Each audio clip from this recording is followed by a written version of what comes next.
अब प्रधानमंत्री ने अपनी बात में किसी नेता का नाम तो लिया नहीं, लेकिन कमाल यह देखिए कि कल पीएम ने ऐसी बात कही और आज ही से राहुल गांधी की रैलियां शुरू हो गई। मध्य प्रदेश में राहुल गांधी ने लोकसभा चुनाव के प्रचार प्लान पर काम करना शुरू कर दिया।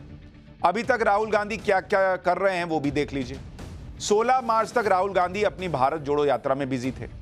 भारत जोड़ो यात्रा के बाद से राहुल गांधी रिलैक्स्ड मोड में चले गए थे। इसके बाद वो रामलीला मैदान में इंडी गठबंधन की रैली में दिखे।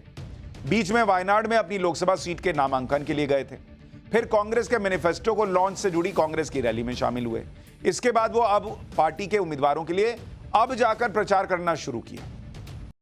लेकिन राहुल गांधी के चुनाव प्रचार की शुरुआत में ही आज कांड हो गया। राहुल गांधी की रैली में जो पोस्टर बैनर लगे थे उनमें बीजेपी के कैंडिडेट की भी फोटो छपी हुई थी। जब इसका पता चला तो कांग्रेस के लोग बीजेपी के कैंडिडेट की फोटो ढकने में लग गए।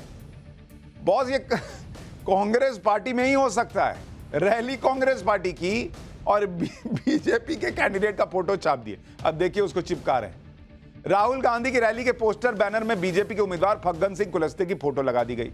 इसके बाद कांग्रेस की बड़ी फजीहत हो गई। कांग्रेस के कार्यकर्ता बीजेपी के कैंडिडेट फग्गन सिंह कुलस्ते की फोटो को छुपाने में जुट गए। लेकिन इस सब में कांग्रेस ने अपना मजाक उड़वा लिया, क्योंकि जिस कैंडिडेट के खिलाफ राहुल गांधी को प्रचार करना था उसी की तस्वीर राहुल गांधी की रैली में लग गई थी। ये तो इनका हाल है। कुल्हाड़ी पर पैर मारना कांग्रेस की आदत हो चुकी है। इसी तरह से आप देखिए, छत्तीसगढ़ में कुछ दिन पहले कांग्रेस के एक बड़े नेता ने पीएम मोदी का सिर फोड़ने की धमकी दी थी। आज पीएम ने इसी बात को पकड़ा और ऐसा जवाब दिया कि कांग्रेस के लिए छत्तीसगढ़ का चुनाव मुश्किल हो जाएगा। सुनिए पीएम ने छत्तीसगढ़ के बस्तर में क्या कह दिया आज। मोदी ने जब घोटालेबाजों का रास्ता रोका, जब बिचौलियों की कमाई बंद की, तब से इनका पारा 7वां आसमान पर पहुंच गया है। ये मोदी के साथ बढ़ के छत्तीसगढ़ में कांग्रेस के भ्रष्टाचार पर आज कड़ी कार्रवाई हो रही है। यहां के युवाओं को जिन्होंने धोखा दिया है, उनकी तेजी से जांच चल रही है। हम नाराज होकर ये लाठी से मोदी का सिर फोड़ने की धमकी दे रहे हैं। मोदी गरीब का बेटा है, सिर ऊंचा रख करके चलता है।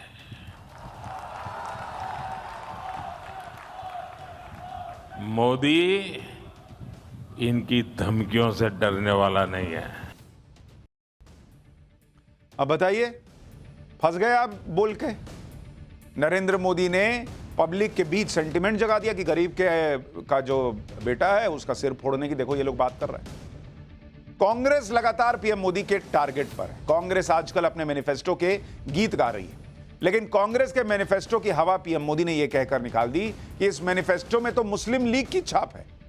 बीजेपी ये बात ऐसे आरोपों के आधार पर कह रही है कि 1936 में मुस्लिम लीग का जो मैनिफेस्टो था उसमें कुछ बातें कांग्रेस के मैनिफेस्टो से मेल खाती।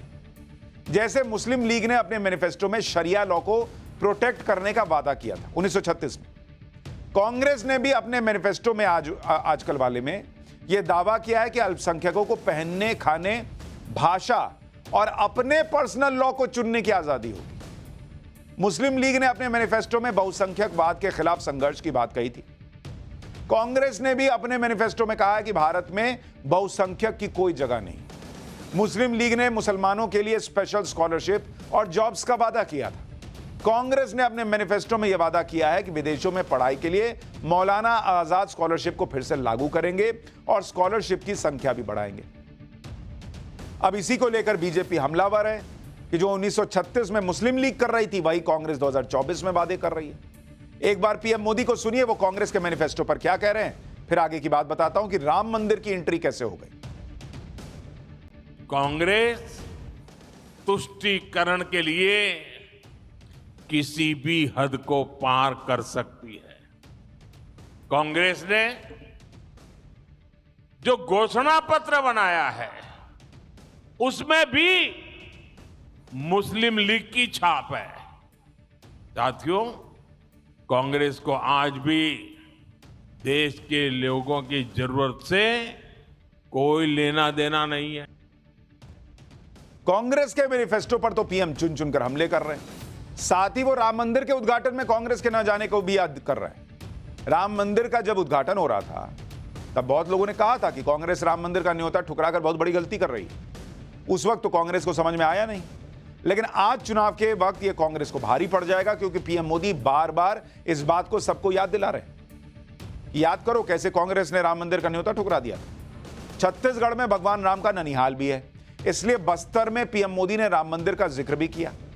और बस्तर में क्या बोले वो सुनिए, फिर उस सीट की दिलचस्प बात भी बताऊंगा जहां पीएम मोदी आज प्रचार करने गए थे।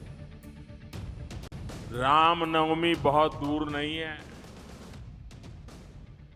इस बार अयोध्या में हमारे रामलला टेंट में नहीं बल्कि भव्य मंदिर में दर्शन देंगे। 500 साल बाद ये सपना पूरा हुआ, लेकिन कांग्रेस और इंडी गठबंधन राम मंदिर बनने से बहुत नाराज है। कांग्रेस के शाही परिवार ने राम मंदिर की प्राण प्रतिष्ठा का न्योता ठुकरा दिया। कांग्रेस के जिन नेताओं ने इस कदम को गलत बताया, उन्हें पार्टी से निकाल दिया गया।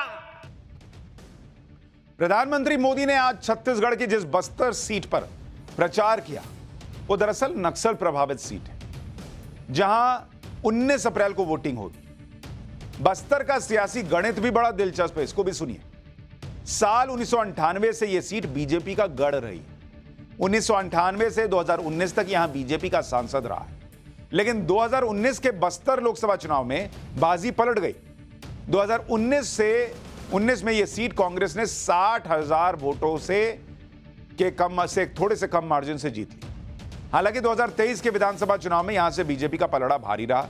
बस्तर लोकसभा में 8 विधानसभा सीटें आती हैं, उसमें से बीजेपी ने 5 जीती, 3 कांग्रेस ने जीती। यानी छत्तीसगढ़ में प्रचार की शुरुआत के लिए पीएम मोदी ने उस सीट को चुना जिस पर बीजेपी को पिछली बार हार मिली। और मैं कहता नहीं हूं ये बार बार कि प्रधानमंत्री नरेंद्र मोदी जो टॉपर बनने की बात करते हैं, जहां जहां कमजोरी है उस पर पहले फोकस करते हैं। मतलब जैसे बच्चा टॉप करना है तो पहले वो पढ़ लेता है जहां पिछले बार कम मार्क्स आए, वो वहीं से शुरू कर रहे हैं जहां पिछले बार हारे। और इसी हाल को ठीक में बदलने के लिए आज